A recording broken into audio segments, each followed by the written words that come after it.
Hello everyone, welcome back to my channel পাপি Prince blog. Good morning, কেমন আছেন আপনারা সবাই? চলুন নতুন একটা ভিডিও নিয়ে হাজির হয়ে গেছি। আর আজকের ভিডিওটা বৃহস্পতিবারের পুজোর ভিডিও, আর সঙ্গে কিছু আলোচনা করব, সেটা হচ্ছে আমার বাড়িতে দুটো মা লক্ষ্মী নিয়ে। এই নিয়ে বহু কমেন্ট আসে, তো সেই জন্য আজকের ভিডিওতে এইটা পুরো ক্লিয়ার করে আমি কিন্তু আলোচনাটা করব। আর আজকে যেহেতু বৃহস্পতিবার, তো সেই জন্য সব ঠাকুরকে সরিয়ে একদম মুছে নিচ্ছি। ঠাকুরের পুরো বেদিটা আমি প্রত্যেক বৃহস্পতিবারেই মুছি, তবে হ্যাঁ, গোপালের এই দিকটা আমি প্রায়ই মুছি, কিন্তু যেখানে মা লক্ষ্মীর ঘট বসানো থাকে সেই দিকটা মোছা হয় না। আর আমি পাশে যে দেওয়ালগুলো থাকে সেগুলো সবই মোটামুটি আমি এরকমভাবে কিন্তু পরিষ্কার করে নিই, কারণ এই যে ডিজাইনগুলো করা আছে এর মধ্যে ধুলো বসে। তারপর ধরুন ধূপ দিই, তো ধূপের একটা কালি তো হয়, তো সেই কালিগুলোও একটু একটু বসে, সেই জন্য সাবান জল দিয়ে পুরো ভালো করে মুছে নিলাম। আর মুছে নেওয়ার পরে যখন শুকিয়ে গেল, জলগুলো পুরো একদম শুকিয়ে গেল, তখন আমি কিন্তু এখানে কি করছি বলুন তো, চকের দাগ দিয়ে দিচ্ছি। কারণ এখন এই গ্রীষ্মের সময় না প্রচণ্ড পিঁপড়ে হয়। ফুলগুলো যখন দিই, তো ফুলের মধ্যে যে একটা ঠান্ডা ভাব থাকে, আমি দেখেছি ফুলের মধ্যে প্রচুর পরিমাণে পিঁপড়ে এসে জমা হয়। সেই জন্য আমি গোপালদের সিংহাসনে বা ঠাকুরের সব জল চৌকিতে সবেতেই কিন্তু আমি একটু করে চকের দাগ দিয়ে দিই, আর বাকি মেঝেটাতেও কিন্তু আমি একদম চকের দাগ দিয়ে দিই, যাতে পিঁপড়ে যেন না আসতে পারে। এখানে দোলনাটা পুরো একদম খুলে পরিষ্কার করে নিলাম। দোলনাটার মধ্যেও যদি একটু ধুলো ধুলো হয়ে থাকে, তো সেই জন্য পুরো দোলনাটাকে একদম খুলে পরিষ্কার করে নিলাম। আর দোলনাটা যখনই আমি খুলে ফেলি, তখন আমি লাগাতে ঠিকঠাক মানে লাগাতে পারি না নয়, এখানে একটা সিস্টেম আছে, মানে একটা ব্যালেন্সের ব্যাপার আছে। যেই খুলে ফেলি তখন ভুলে যাই যে এই ব্যালেন্সটা কী করে আবার নতুন করে ঠিক হবে। তো সেটাই দেখুন বারবার খুলছি আমি আর পড়াচ্ছি, কিন্তু ঠিকঠাক ব্যালেন্স আসছে না। তো তারপরে আমি কি করলাম, যে একটু ফটোতে দেখলাম যে কিভাবে করা আছে। তারপর ফটো দেখার পরে দেখলাম যে হ্যাঁ, বুঝতে পারলাম। তারপরে সেটাকে আবার ঠিকঠাক করে আবার রেখে দিলাম। তো এইটা যখনই আমি খুলি তখনই আমার এই প্রবলেমটা হয়। গোপালদের বিছানাগুলো আমি সব পেরে দিলাম। তারপরে আমি এখানে আজকে লক্ষ্মী নারায়ণ আর রাধা মাধবের জন্য একটা ফুলের মালা বানিয়ে নিচ্ছি।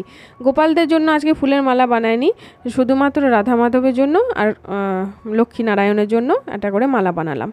আর গোপালদেরকে স্নানটা করিয়ে নিয়ে আমি রেডি করে বসিয়ে দিলাম। গোপালদেরকে আজকে আর দেখালাম না, এবার এলাম আমি হচ্ছে মা লক্ষ্মীর পুজোয়। তো আমি প্রথমেই আলপনাটা দিলাম, আলপনাটা না দিলে শুকাতে চাইবে না, সেই জন্য।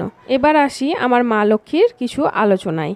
তো আমার বাড়িতে দুটো মা লক্ষ্মী, দেখুন এর পিছনে কোনো কারণ নেই। আমার যে লক্ষ্মীনারায়ণের মূর্তিটা দেখছেন, এটা আমার ইউটিউব চ্যানেলের আগে থেকেই আমার লক্ষ্মীনারায়ণের মূর্তিটা। আর আমার তারও আগে একটা লক্ষ্মী গণেশের মূর্তি ছিল মাটির। তো আমার বাড়িতে লক্ষ্মী নারায়ণ ও লক্ষ্মী গণেশ প্রথম থেকেই ছিল। এখানে কোনো রকম কোনো কারণ নেই। একটা লক্ষ্মী গণেশ হিসাবে থাকতো আর একটা লক্ষ্মী নারায়ণ হিসাবে থাকতো, এইটাই একটা কারণ, অন্য কোনো কারণ নেই। এবার লক্ষ্মী নারায়ণের মূর্তিটা ছিল মাটির মূর্তি, তো সেই মূর্তিটা অনেকটা খারাপ হয়ে গেছিলো। আর মাটির মূর্তি খারাপ হয়ে গেলে বা ভেঙে গেলে সেটা তো পুজো করা উচিত নয়, সেটাকে বিসর্জন দিয়ে দেওয়া উচিত। তো সেই জন্য সেই মূর্তিটাকে আমার বিসর্জন দেওয়া হয়েছিল। আর এই লক্ষ্মীনারায়ণের মূর্তিটা আমার ছিলই। আর তারপরে যেহেতু লক্ষ্মী গণেশের মূর্তিটা বিসর্জন দেওয়া হয়েছিল, সেই জন্য একটা লক্ষ্মী গণেশ আমার পিতলের কিনে নিয়ে আসা হয়েছিল। এবার যখন পিতলের কিনলাম, তখন ভাবলাম যে মা লক্ষ্মীটা কোজাগরি লক্ষ্মী টাইপের যেগুলো হয়, একটু সাজানো যায় আর কি, সেই রকম টাইপের নিই, তাহলে একটু আমি মনের মতো করে সাজাতে গোছাতে পারবো। সেই জন্য লক্ষ্মীটাকে ওরকম ওই শাড়ি পরানোর লক্ষ্মী মূর্তি নেওয়া হয়েছিল। আর গণেশটা পিতলের গণেশ, এইভাবেই কিন্তু নেওয়া হয়েছে, এইভাবেই কিন্তু আমার বাড়িতে থাকে। এর পিছনে কোনো কারণ, এইটাই কারণ শুধুমাত্র। আর ঠাকুর দুটো মা লক্ষ্মী থাকলে নাকি অনেকে বলে অনেক রকম কিছু সমস্যা হয়, আমার তো মনে হয় না এরকম কিছু। দেখুন, লক্ষ্মী আর সরস্বতীর পুজোয় এমন কিছু নিয়মকানুন থাকে না, মা লক্ষ্মীর পূজায় আর সরস্বতীর পুজোয়। আর মা লক্ষ্মী, আপনারা বলছেন যে ঘরে একটা লক্ষ্মী রাখতে হয়, বিশ্বাস করুন আমার প্রায় বাড়িতে দেখা আছে যে একটা কেন 3-4টে করে মা লক্ষ্মীর মূর্তি আছে। কিছুদিন আগে আমি আমার বান্ধবীর বাড়ি গেছিলাম, আমার বান্ধবী বলতে কি আমার ছেলের ক্লাস ফ্রেন্ডের বাড়ি গেছিলাম। তো আমি প্রথম গিয়ে দেখলাম ওনাদের বাড়িতে আমাকে ঠাকুরঘরটা দেখাতে নিয়ে গেল, দেখলাম মাটির বড় বড় মা লক্ষ্মী নারায়ণ, মাটির। তো একটা আছে লক্ষ্মী নারায়ণ আর একটা দেখলাম শুধু একা লক্ষ্মী। তো আমি জিজ্ঞাসা করলাম যে এরকম কেন দুটো মা লক্ষ্মী, এত বড় বড় মূর্তি, এখানে ঘট পাতা হয়, সবই হয়। তো বলছে জানি না, এর কারণ কিছু জানি না, আমিও দেখে আসছি এরকম মূর্তি দুটোই মা লক্ষ্মী। আর দুটো কেন, একটা পিতলের লক্ষ্মীনারায়ণ সেট আর মাটির দুটো বড় বড় মূর্তি, তার মধ্যে মাটিরও একটা লক্ষ্মীনারায়ণের একসঙ্গে আর একটা শুধু লক্ষ্মী। তো কি বলুন তো, আমি তো ওইগুলো দেখাতে পারি না। কারোর বাড়িতে গিয়ে ধরুন ফট করে ক্যামেরাটা তো অন করা যায় না যে আমি একটু ভিডিও করিনি, সেগুলো ভালো দেখায় না। তো না হলে আপনাদেরকে আমি দেখাতাম যে তাহলে তাদের কি কোনো সমস্যা হয়েছে। আজ অবধি তো তাদের কোনো রকম কোনো সমস্যা হয়নি। তো এইগুলো সব মনের চিন্তাভাবনা ভুল। ভগবান কোনো সময় খারাপ করে না। হ্যাঁ, পুজো করছেন যেমন একটা মূর্তিকে যেমন পুজো করছেন, দ্বিতীয় মূর্তিকে সেইভাবেই কিন্তু পুজোটা করতে হবে।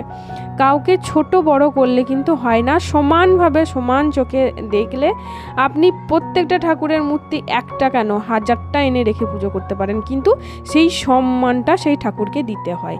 যে আমি এই ঠাকুরকে নিয়ে এলাম বলে বাকি আগের ঠাকুরকে আমি সম্মান করলাম না, সেই রকম না। সবাইকে সবার সমান চোখে দেখে পুজো করলে আমার মনে হয় না কোনো দিন কোনো খারাপ হবে বা হতে পারে। বাকি আপনারা আপনাদের মতামত জানাবেন যে আমার কথায় আপনারা কতটা সহমত, অবশ্যই কমেন্টে লিখে জানাবেন। তো এই ছিল কিছু আলোচনা, আমার যতটুকু মনে হয় আমি ততটুকু বললাম। আর বাকি সবার চিন্তাভাবনা আলাদা, সবাই একই রকম ভাবে না, সবার ভাবনা চিন্তা সবার আলাদা আলাদা। তো যাই হোক, এই ছিল আজকের ভিডিও। কেমন লাগলো ভিডিওটা অবশ্যই বলবেন। যদি কিছু ভালো লেগে থাকে তাহলে প্লিজ লাইক কমেন্ট শেয়ার করতে ভুলবেন না, আর চ্যানেলটা অবশ্যই সাবস্ক্রাইব করবেন। আজকের মতো আসি, আবার দেখা হচ্ছে পরের ভিডিওতে। ততক্ষণ সবাই সুস্থ থাকবেন, ভালো থাকবেন, টাটা।